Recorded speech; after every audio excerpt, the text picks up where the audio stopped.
Hi everyone, and welcome back to the official channel of Legal Edge. Now let's start with our session. अब इस weekly round up की अगर हम बात करें, so we are going to have a fortnight kind of a round up this time. ठीक है. पिछले 15 दिनों में जो हमारे पास इंपॉर्टेंट टॉपिक्स आए हैं, will be discussing about them over here. So I hope I am perfectly audible and visible, and let's start with our session. तो देखो, इस वीक के अगर हम टॉपिक्स की बात करें, या the number of topics which will be covering over here are 3. ठीक है, 3 टॉपिक्स को आज हम यहाँ पर डिस्कस करेंगे.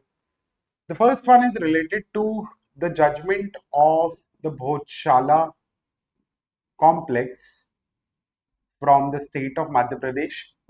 भोजशाला पर सॉरी, मध्य प्रदेश हाईकोर्ट ने रिसेंटली वर्डिक्ट दिया था लास्ट टू लास्ट वीक.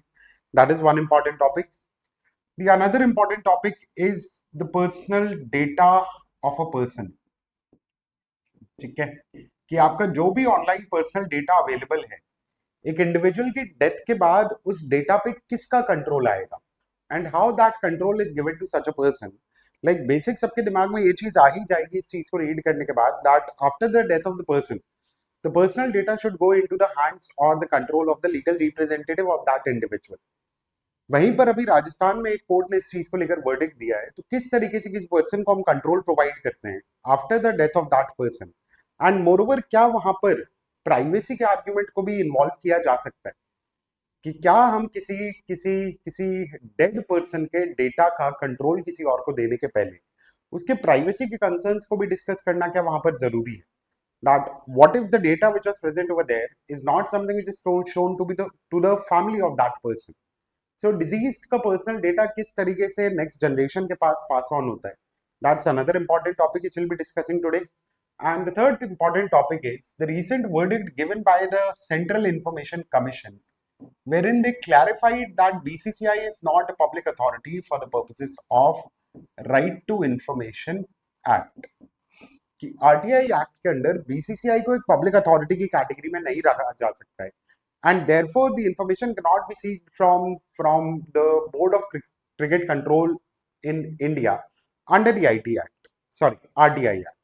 ठीक है, सो ये तीनों टॉपिक्स आज हम डिस्कस करेंगे. चलिए, so let's start with our session.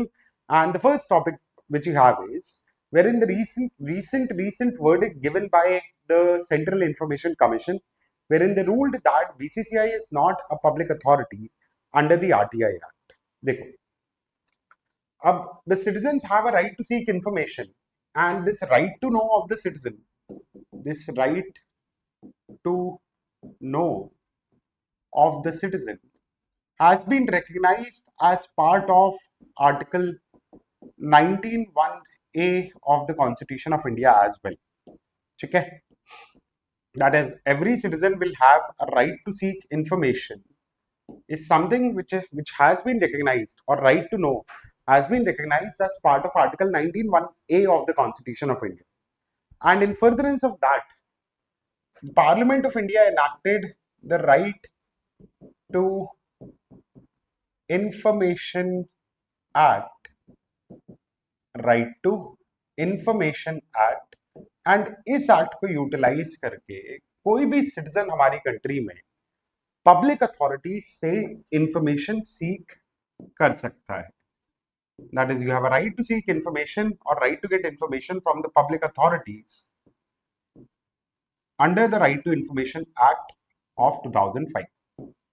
ठीक है, अब पॉइंट ये है कि आप सिर्फ उसी अथॉरिटी से यहां पर इंफॉर्मेशन सीख कर सकते हो आरटीआई एक्ट के अंदर, which can be considered as a public authority for the purposes of this act. So if an institution or a body is not falling within the definition of the public authority, then you are not entitled to seek information from such an entity.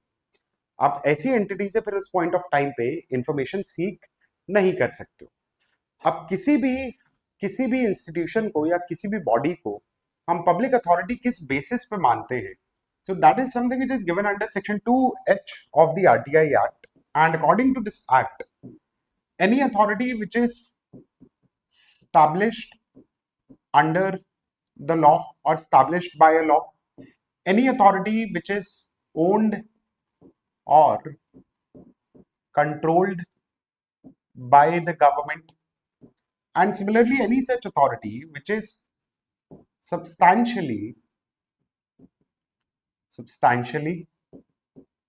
financed by the government, then only a particular institution can be considered as a public authority for the purposes of Right to Information Act. अगर authority in तीन में से किसी भी एक category में form कर रही है, ठीक है, कि या तो उसे लॉ के थ्रू स्टैब्लिश किया गया है, जैसे अगर वो स्टैट्यूटरी बॉडी है, ठीक है, statutory bodies are those kind of bodies which are established by law. So if the body is established by law, or if the body is owned or controlled by the government of the day, or if it is substantially financed by the government, then only a particular institution can be considered as a public authority. And public authority से ही आप as a citizen information seek कर सकते हो. यही basic issue अभी Central Information Commission, one of the authority which is established by the RTI Act, यही main issue अभी Central Information Commission के सामने आया कि whether BCCI can be considered as one of the richest, what should I say, cricket governing body, ठीक है, of the world, क्या उसको RTI Act के अंदर लेकर हम आ सकते हैं. And the Central Information Commission on May 18th dismissed an appeal to bring the world's richest cricketing body under the Right to Information Act. And the primary reason was that the BCCI cannot be compelled to disclose internal information to the public under India's transparency law. था क्या, तो CIC के पास एक petition पहुंचा जहां पर Delhi based एक resident ने कुछ प्राइमरी क्वेश्चंस BCCI से रिलेटेड वहां पर पूछे. The first thing which that citizen asked was कि भाई किस अथॉरिटी के अंडर, किस लॉ के हिसाब से या किस किस किस ग्राउंड पर BCCI इंडिया को रिप्रेजेंट करने के लिए प्लेयर्स को सिलेक्ट करती है. That was the first thing which was asked by the resident with respect to the RTI, that under what authority does a technically private association select players to represent the team India. The second question which he asked was that why do state governments provide public stadiums and police security to the private body? That if at all BCCI is a private body, then why is government providing all these kind of resources? कि public stadiums provide किए जा रहे हैं, security provide की जा रही है for the purposes of conduct of the matches and so on and so forth. This was the second thing which the citizen asked over there. And the third was that does the government exercise any actual legal control over the cricket administration in our country? So authority, resources and control, इन तीनों चीजों से related यहां पर RTI application file की गई. Point ये है कि आप RTI एप्लीकेशन सिर्फ ऐसे ही किसी इंस्टीट्यूट या बॉडी के अगेंस्ट फाइल कर सकते हो which falls within the definition of the public authority for the purposes of the act.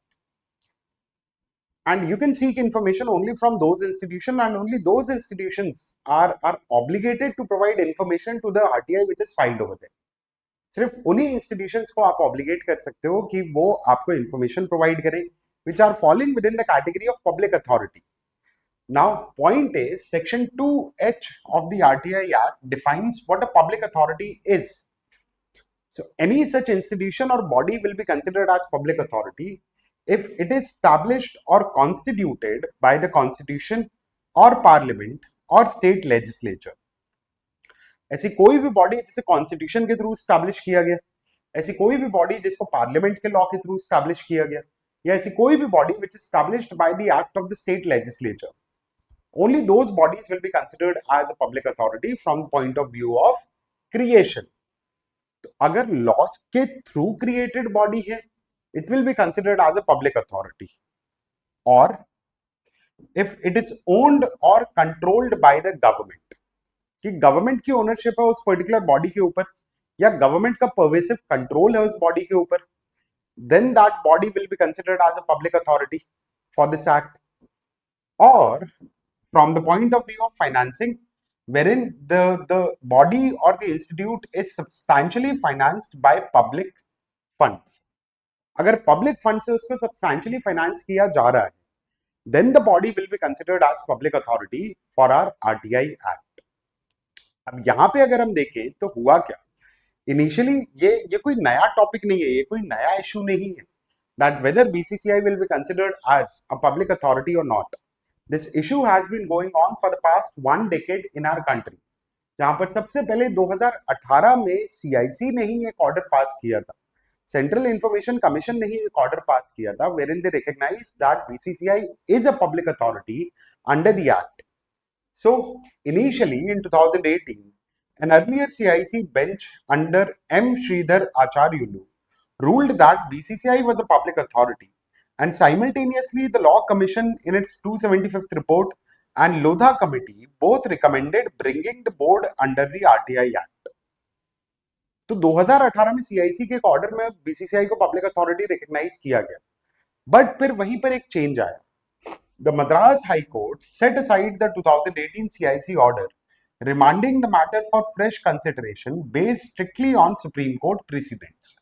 Supreme Court में कुछ precedents set हैं, जहां पर वो essentials बताए गए that how do you identify that whether a particular authority or a particular body is a public authority or not.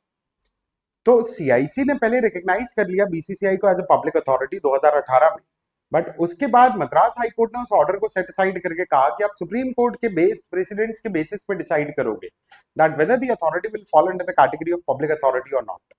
And then finally in 2026 we see a reversal wherein the new CIC order definitively rules that the BCCI falls outside the statutory extension of the RTI Act, जहां पर अब 2026 में CIC के एक और order के through ये चीज क्लैरिफाई कर दी गई that BCCI is not something which will be considered as a public authority for the RTI Act. अब तीन चीजों के बेसिस पे ही हमें प्राइमरली उस चीज को जज करना है, whether the institute or the entity is considered as or is being considered as public authority or not. Creation, control and financing. These are the three primary grounds जिनके बेसिस पे हम अथॉरिटी के नेचर को जज करते हैं, और तीनों ही ग्राउंड्स पे CIC का कहना है that BCCI is not following with in the ambit of your public authority. तो क्रिएशन की बात करें ना, तो BCCI is registered as a society. ठीक है, BCCI is actually registered as a society under the Tamil Nadu Society Registration Act. Registration किया गया है किसी लॉ के अंडर. तो क्या आप ये कहोगे कि बॉडी को लॉ ने बनाया है? That if a body is registered under a particular law, if I create an NGO, I will have to register that NGO with the government. Does that mean that the NGO has been created by law only? If I create a company, I have to register my company under the Companies Act. Does that mean my company is created by the law? No, right? The same logic has been applied over here by the Central Information Commission as well. That the argument was that the BCCI is formally registered under the Tamil Nadu Societies Registration Act of 1975, but the CIC verdict is that it is not a public authority. Reason being, they stated that registration grants legal recognition, not statutory status. CIC ने यहाँ पर clear किया कि registration कराने से आपकी उस entity को सिर्फ एक लीगल स्टेटस मिल रहा है, डज नॉट मीन उसको लॉ ने ही बनाया है, उसको लीगल रिकग्निशन मिल रहा है. That does not mean that the body और the authority has been created by law only. And therefore, it made it clear that the RTI Act distinguishes between a body explicitly created by a statute or a law and a body merely governed under a statute after private citizens decide to form it. And this is just a body which has been created by the private citizens, which is registered or legally recognized under a law. That does not mean it will be considered as a kind of a body which has been created by the law at the first place. तो पहले argument पे, creation वाले argument पे CIC ने मना कर दिया that BCCI is not a public authority. दूसरा आ जाता है आपका कंट्रोल का थ्रेशोल्ड. ठीक है, point is, does the government regulate the BCCI? So if a body or an entity is owned or controlled by the government, then also it can be considered as a public authority. But यहाँ पर clear किया CIC ने that there is no pervasive control of the government over the BCCI. BCCI की functioning में वहां पर उसकी internal committees काम करती हैं. अब उन इंटरनल कमिटीज में ना तो कोई गवर्नमेंट का नॉमिनी है, ना ही BCCI के किसी भी एक्शन को गवर्नमेंट की परमिशन लेने की जरूरत पड़ती है, गवर्नमेंट के सैंक्शन की रिक्वायरमेंट होती है, which means there is no control of the government over the functioning of the BCCI. And therefore, on the second ground also, the CIC stated that it is not a public authority.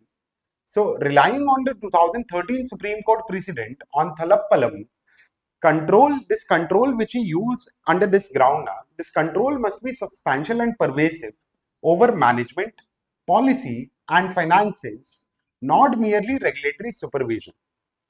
कि regulatory supervision चल रहा है, that is not sufficient. There should be substantial and pervasive control or interference of the government in the working of the institution, which is not present over there. यहाँ पर BCCI की सारी internal committees काम करती हैं, जैसे team committee है, DPC committee है, पार्टनर कमेटी है, बोर्ड कमेटी है. Point is, the members of these committees are internally elected office bearers of BCCI only.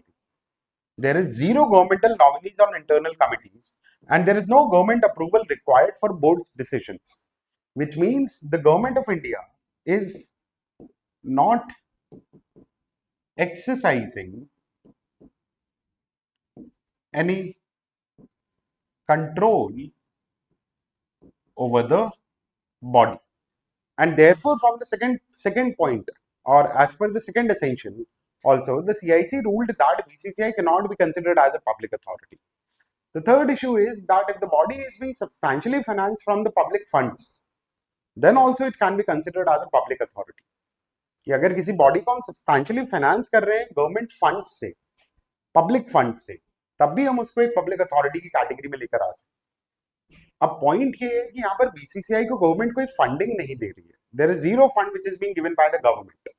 But ये जो इंसिडेंटल बेनिफिट्स मिलते हैं ना, कि पब्लिक स्टेडियम्स आप यूज कर सकते हो, पुलिस आपको प्रोवाइड कराई जाती है for the organisation of the matches, ठीक है. बट इन सारी चीजों के बावजूद, ठीक है, डिस्पाइट ऑल दीज थिंग्स, अगर रेवेन्यू या फाइनेंस का मैटर देखें हम बीसीसीआई का, so that is a private run institution. Revenue से, टिकट से, ब्रॉडकास्टिंग राइट से, स्पॉन्सरशिप से, इन सारी चीजों से बीसीसीआई रेवेन्यू जनरेट करता है. अब क्या पब्लिक फंड्स गवर्नमेंट प्रोवाइड कर रही है, या गवर्नमेंट स्टेडियम्स देना, टैक्स बेनिफिट्स देना किसी भी तरीके के, या पुलिसिंग की सर्विसेज को प्रोवाइड करना, can it be considered as public funding? So CIC stated no. Requirement क्या है? That the body should be substantially financed by the government. Now what is substantially financed? It is a kind of a situation which requires funding so significant the body would struggle to exist without it.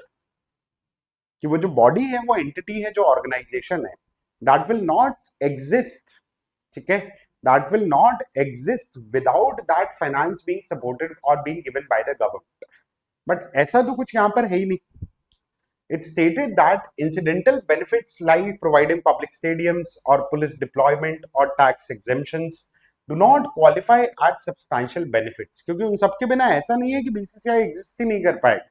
BCCI के पास अपना revenue का source है. So furthermore, under the National Governance Act of 2025, the BCCI receives zero government grants from it. उसके revenue streams अपने खुद के independent हैं, जैसे मीडिया राइट्स हैं, स्पॉन्सरशिप्स हैं, broadcast and ticket sales हैं. So there is no substantial finance also which is being provided by the government in this situation, and that is the primary reason that why CIC stated, ठीक है, that is the primary reason that why CIC stated that BCCI cannot be considered as a public authority under the RTI Act. And क्योंकि RTI Act के अंदर आप उसको एक public authority की तरह इक्वेट नहीं कर सकते हो, therefore you cannot ask or seek information from the BCCI कि वो किस बेसिस पे decisions लेते हैं with respect to the selection of the team, among other things as well. So the 2026 CIC ruling cements the reality that world's richest cricket board remains a private club in the eyes of the India's statutory transparency law, and while constitutional courts retain the power to step in during cases of gross mismanagement or arbitrary action, everyday transparency regarding selection, administration and internal policy remains entirely at the BCCI's discretion. अगर BCCI mismanage हो रहा है, BCCI में कुछ गलत हो रहा है, वहां पर उसके एक्शंस को जुडिशियली रिव्यू तो करा सकते हो आप under article 226 of the constitution of India. That is something it is permitted. Article 226 के लिए तो हम बीसीसीआई को स्टेट की कैटेगरी में ले आते, ठीक है, provided it is important to judicially review the actions और the mismanagement of the BCCI. But क्या आप उसको आरटीआई एक्ट के अंदर पब्लिक अथॉरिटी मान सकते हो? Then the answer is no.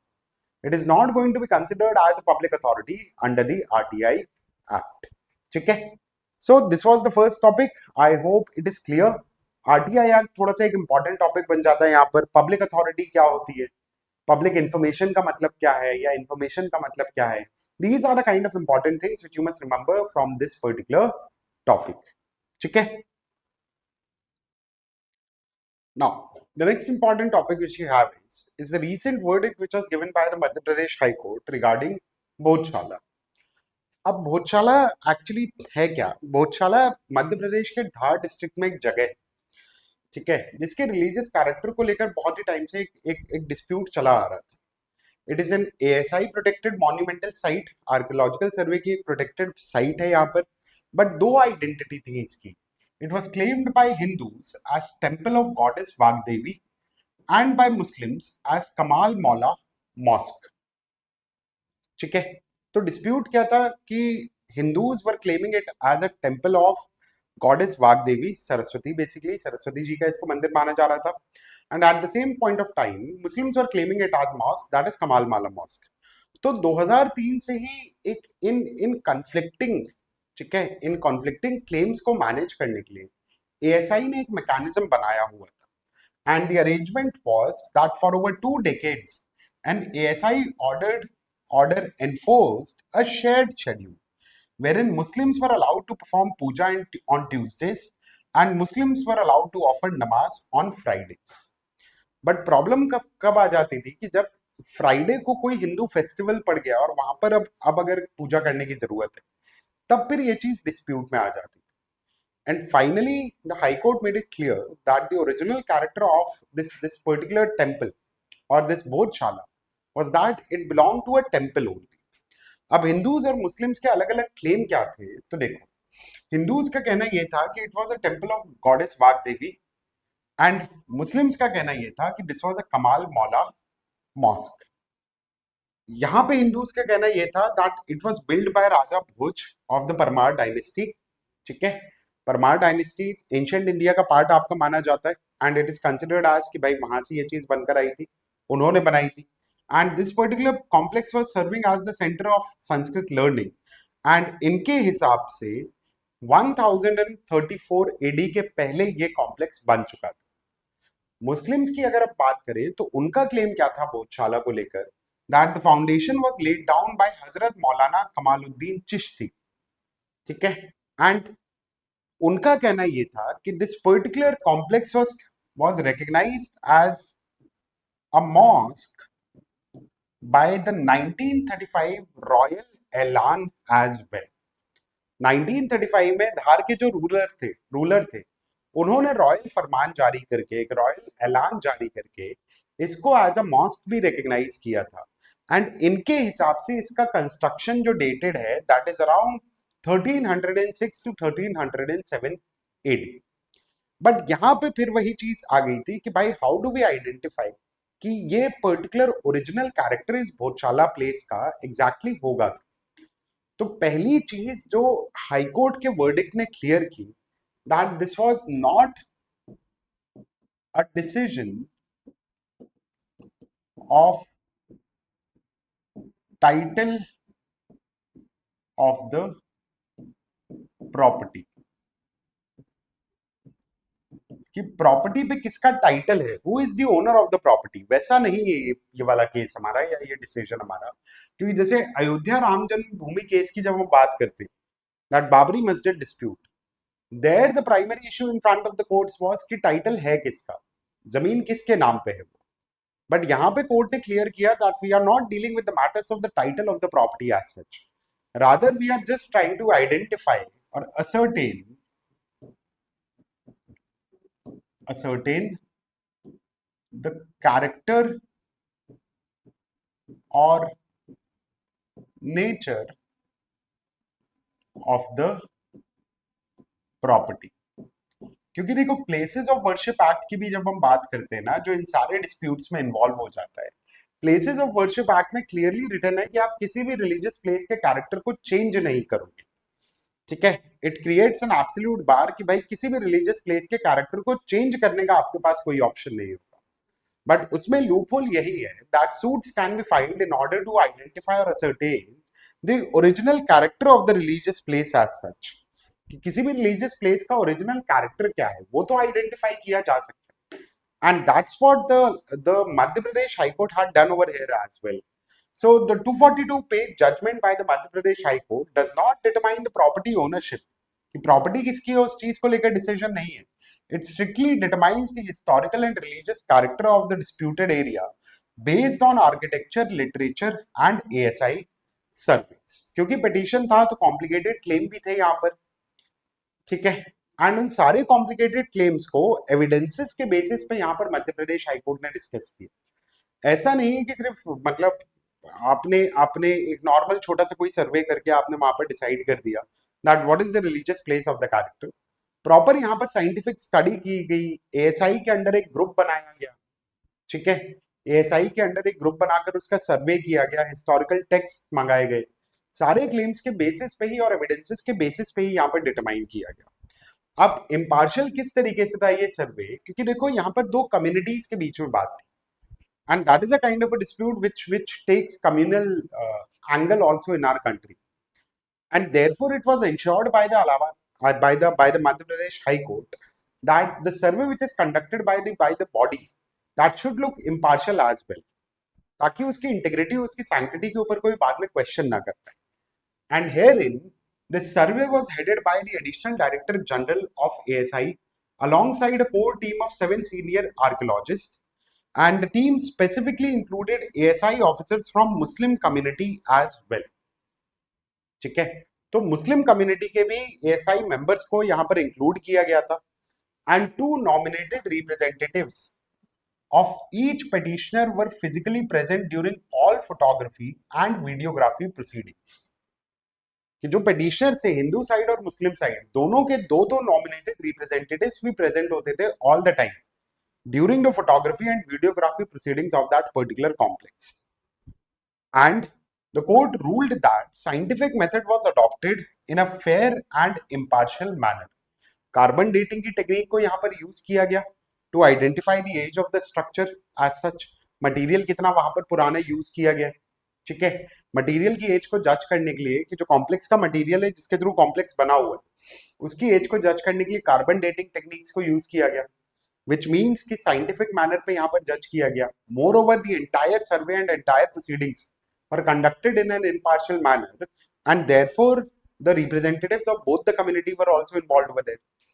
अब पॉइंट क्या था कि यहाँ पर petitioners का मुस्लिम साइड का बाद में कहना ये था कि भाई साइट जो है, ठीक है, जो साइट है उसकी वजह से साइट पे जो कचरा फैला हुआ है आप ये नहीं कह सकते हो कि यहाँ पर कोई टैंपरिंग नहीं हुई, बट उस चीज को कोर्ट ने डिसमिस किया, ठीक है।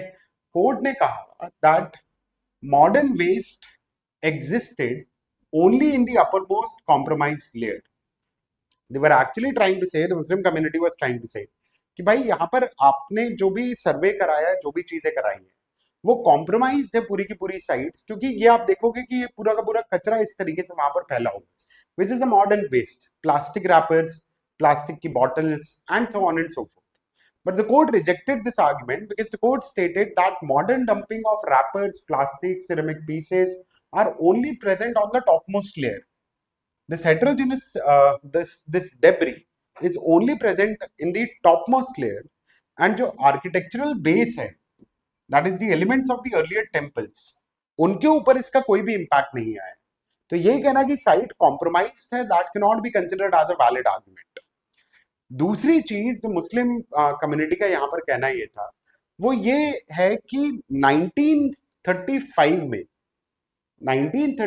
में एक रॉयल ऐलान which was a declaration done by the ruler, royal ऐलान में भोजशाला के कॉम्प्लेक्स को मॉस्क माना गया था, ठीक है। दैट अंडर द रॉयल ऐलान this particular complex was considered as a mosque और declared as a mosque, and therefore we should not question on the religious character of that particular place, because once it has been declared as a royal or as a mosque in a royal elan, the high court rejected this as well. High court ने क्या कहा that the 1935 royal elan recognizing the site as a mosque was ruled legally invalid. Court ने कहा ये ऐलान ही invalid था। और किस बेसिस पे कोर्ट ने कहा कि ये ऐलान इनवैलिड था? कोर्ट ने कहा कि 1904 में एंशिएंट मॉन्यूमेंट्स प्रिजर्वेशन एक्ट पास किया गया था बाय द ब्रिटिशर्स, ठीक है। 1904 में there was an act passed by the Britishers which was ancient monuments preservation act, and this particular complex was under this act only. जिस तरीके से आज की डेट में हमारे पास आर्कियोलॉजिकल सर्वे ऑफ इंडिया है, उससे रिलेटेड लॉज हैं, ऐसे ही तब ये एक लॉ बनाया गया था। तो कोर्ट का कहना ये था that Dhar state lacked authority because the site was already designated a protected ancient monument under the Ancient Monument Preservation Act of 1904. And when the particular place was considered as an ancient and protected monument, उस point of time पे आप खुद कैसे declaration pass करके किसी भी particular place को mosque की तरह declare कर सकते हो. And on that basis, the court stated that this declaration or elan in itself was invalid. Secondly, there were no evidences which could be presented by the Muslim side to prove that the particular structure existed prior to 1034 AD as well. क्योंकि Hindu community का तो कहना ये था कि इसको राजा Parmar dynasty के राजा भोज ने बनवाया अराउंड 1034 AD के आसपास. Muslim community which wanted to claim this structure, they were not able to prove or give any evidences to the court which can date back the construction of the particular project or this particular structure beyond that period as well. So the court found zero material showing construction prior to 1034 AD, and historical records indicate the mosque was constructed after this period only. कि पहले temple and उसके बाद mask, यही chronology वो establish कर पा रहे थे. तीसरी चीज थी कि उनका कहना यह था कि भाई इसको वक्फ के हिसाब से एज अ मॉस्क स्टैब्लिश किया जा चुका था. ठीक है, this was considered as a mosque and therefore they were like Muslim community was stating that this should be considered or you should not question the character of this particular place. Why? Because it has been declared as a waqf only. But under Islamic law, a mosque requires a waqf and the property must belong to a waqif who dedicates it to the Almighty. But इस situation में the historical record showed zero evidence of a waqif or a dedication. कि किसी ने इस particular structure को as a Waqf donate किया हो, इस चीज के भी कोई भी हिस्टोरिकल एविडेंसेस नहीं थे.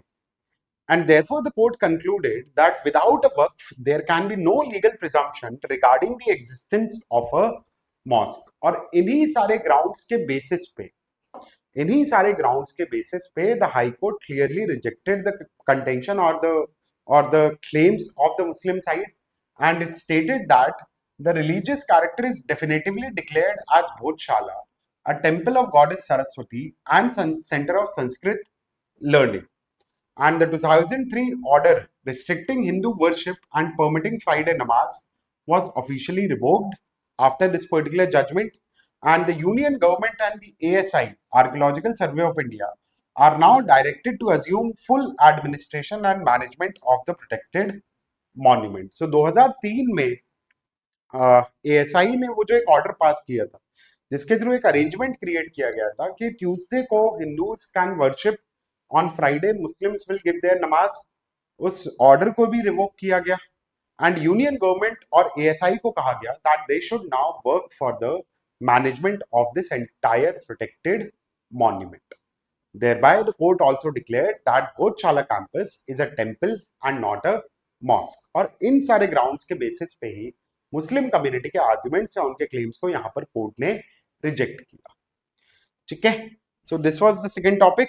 आई hope the topic is clear to everyone. Now let's move to the last topic, and the last topic is related to the digital afterlife, as in who owns your data when you log off. ठीक है, now why this particular incident came into news was that there was a person in Gandhinagar, ठीक है, and the person died. Now, after the death of the person, his iPhone was locked, and so was the information which was stored on his iCloud. Okay, the server is provided by the Apple. अब point ये था कि iPhone में जो भी personal data recorded है, like photos, like videos, voice notes etcetera या documents, अब उसके ऊपर राइट किसका होगा. तो जो फैमिली थी ऑफ द डिजीज, उन्होंने एप्पल को अप्रोच किया. ठीक है, एप्पल की टर्म्स ऑफ सर्विस ये कहती है कि after the death of the person, the personal data of the person of the disease can be given to the family, but only with a judgment of a court और only through a judgment of the court. कि जब court एक judgement पास करते हैं, एक order pass करते हैं, उसी के बेसिस पे हम फैमिली को वहां पर ये सारी इंफॉर्मेशन प्रोवाइड कर सकते हैं. And therefore, subsequently, the family of this deceased person approached a civil court or a court in Gandhinagar and the court appointed daughter as the administrator of this property, subsequently directing Apple to transfer all those informations to the daughter of the deceased person. But in सारी चीजों को regulate करने के लिए कोई direct law नहीं है हमारी कंट्री. ठीक है, we don't have any law which is dealing with this subject matter that once a person dies, तो फिर आप उसके इस पर्सनल डेटा को किस तरीके से मैनेज कराओगे. एक लॉ हमारी कंट्री में एग्जिस्ट करता है which is digital personal data protection act. उसके हिसाब से एक पर्सन जब अपना नॉमिनी अपॉइंट कर देता है ना, तो after the death of the person और because of some reasons the person is unable to access all those personal data, then the nominee will get a control over that data. But अगर एक person बिना nominee appoint करे ही उसकी death हो जाए, तब फिर हम पर्सनल डेटा को क्या करेंगे. तो पर्सनल डेटा को इस केस के थ्रू हमने रिकग्नाइज किया as movable property of a person. ठीक है, herein the personal data of an individual was recognized as a movable property of a person. and फिर उस movable property पे control लेने के लिए Indian succession act, Hindu succession act जैसे laws को यूज किया जा रहा है to get a control over the same as well, because there is no law in our country which is directly dealing with this subject matter that after the death of a person, भाई death के बाद एक individual की जो भी immovable property होती है, जो भी मूवेबल प्रॉपर्टी होती है, वो तो सक्सेशन के बेसिस पे आपकी नेक्स्ट जनरेशन के पास ऑन हो जाती है, आपके लीगल एयर्स के पास ऑन हो जाती है as per the rules of the succession, या अगर आपने विल बनाई है तो विल के बेसिस पर उस प्रॉपर्टी को डिवॉल्व किया जाता है. But what about the personal data of a person. तो सबसे अच्छी चीज जो इस जजमेंट में की गई वो ये that first of all the personal data of a person was recognized as a movable property. ठीक है, and subsequently succession laws were applied to give control over that personal data to the legal representatives or heir of a person. So what happened was a man passes away in Gandhinagar leaving behind a logged iPhone and iCloud account filled with invaluable family photos, voice notes and documents. अब problem क्या थी इसमें, that the Apple's terms of service require a specific court order appointing an authorised legal representative to bypass their strict digital legacy privacy protocols. Apple ने data के ऊपर control देने से मना कर दी. उसने कहा ये हमारी प्राइवेसी की पॉलिसी के अगेंस्ट जाता है, जिस पर्सन का डेटा है वो सिर्फ वही कंट्रोल कर सकता है. बट उसमें एक लीवे है कि आप, या एक लूप होल है कि आप कोर्ट के ऑर्डर के थ्रू एक्सेस कर सकते हो इन्फॉर्मेशन को. And subsequently, the family petitions under the Indian Succession Act of 1925, and the court appoints the daughter as administrator, mandating Apple to assist in the data recovery. होता क्या है कि जब भी कोई एक पर्सन विदाउट विल बनाए अगर उसकी डेथ हो जाती है, तो फिर आप सक्सेशन लॉस के अंडर कोर्ट को अप्रोच करते हो ताकि कोर्ट एडमिनिस्ट्रेटर अपॉइंट कर पाए उस रिस्पेक्टिव प्रॉपर्टी के लिए. यहाँ पे भी यही किया गया. बट पॉइंट ये था कि पर्सनल डेटा कहीं पर एज अ प्रॉपर्टी रिकग्नाइज तो नहीं है. फिर कोर्ट ने यहाँ पर पर्सनल डेटा को प्रॉपर्टी की तरह रिकग्नाइज कैसे किया. So laws were used like general clauses act, income tax act, prevention of money laundering act. जैसे जनरल क्लॉजेस एक्ट की अगर हम बात करें तो it defines movable property as everything except land and fixtures are net broad enough to catch cloud data as well. ठीक है, same चीज आपको यहाँ पे भी दिखेगी और यहाँ पे भी दिखेगी. तो यहाँ पे जो कोर्ट ने वर्डिक्ट दिया उन्होंने यही दिया that the definition of movable property is sufficiently expensive to accommodate digital data with in the conceptual scope of property. That's what the Gandhinagar civil court stated कि जो मूवेबल प्रॉपर्टी की डेफिनेशन है वो इतनी एक्सपेंसिव है कि आप उसी में पर्सनल डेटा को भी इंक्लूड कर सकते हो. बट किस बेसिस पे पर्सनल डेटा को आप इंक्लूड करोगे. देखो, फाइनेंशियल एसेट्स की तो एक मॉनेटरी वैल्यू होती है and therefore they are considered as a property of a person, right? Because they have their own monetary value. Intangible financial assets भी होते हैं, जैसे स्टॉक्स हैं, शेयर्स हैं, बॉन्ड्स हैं, है ना. क्रिप्टो करेंसी हमारी कंट्री में तो खैर लीगल नहीं है, but crypto is considered as a financial asset. क्यों, उसकी एक फाइनेंशियल मॉनेटरी वैल्यू है, तो उसको हम प्रॉपर्टी और एसेट की तरह मान रहे हैं. बट क्या सेंटिमेंटल वैल्यू जिन चीजों से अटैच्ड है उनको भी प्रॉपर्टी या एसेट माना जा सकता है. So this Gandhinagar court judgment actually helps us out in this situation. So the sudden death leaving family memories trapped behind lock screen, like photos, videos, and personal documents. And the court basically established a precedent that cloud backups hold emotional and practical significance forming a valid inheritable digital estate regardless of the monetary value. कि भले ही उन pictures की कोई monetary value नहीं होगी, उन notes की कोई मॉनेटरी सेंटिमेंटल वैल्यू ना हो, बट फिर भी उसकी एक इमोशनल वैल्यू है, एंड इमोशनल वैल्यू की वजह से इन सारी चीजों को इंटेंजिबल एसेट की कैटेगरी में रखा जाएगा, and therefore the apple was ordered कि आप यहाँ पर इनको अलाउ करो to access the information. But then also concern comes up कि भाई अगर कोई चीज आईफोन या iCloud या किसी भी सर्वर पे मैंने ब्लॉक करके रखी हुई, ठीक है, जो मेरे फैमिली के सामने आज तक लेकर नहीं आया, इट इज लॉग्ड समवेयर, तो क्या आप डेथ के बाद किसी पर्सन की प्राइवेसी को वॉयलेट करते हुए किसी और को उन फोटोज या उन सारे डेटा का एक्सेस दे सकते हो? प्राइवेट मैटर था, प्राइवेट चीज थी, इस वजह से वहां पर लॉक करके रखी हुई थी. तो क्या डेथ के बाद आप प्राइवेसी को सेट असाइड कर सकते हो of a person and give access to that information to other persons as well? This was also one of the question which was discussed in this case, and it was very interesting question as well. So the question was that online accounts contain unshared thoughts and private conversations never meant for family eyes, and does inheritance violate dignity in death of a person? कि उसकी privacy क्या आप इस point of time पे आप infringe कर सकते हो? So the court applied the maxim actio personalis moritur cum persona. A personal right of action dies with the person as well. So the fundamental right to privacy is inherently personal and it extinguishes with the individual, meaning privacy claims cannot obstruct lawful heirs from administrating the digital estate of a person.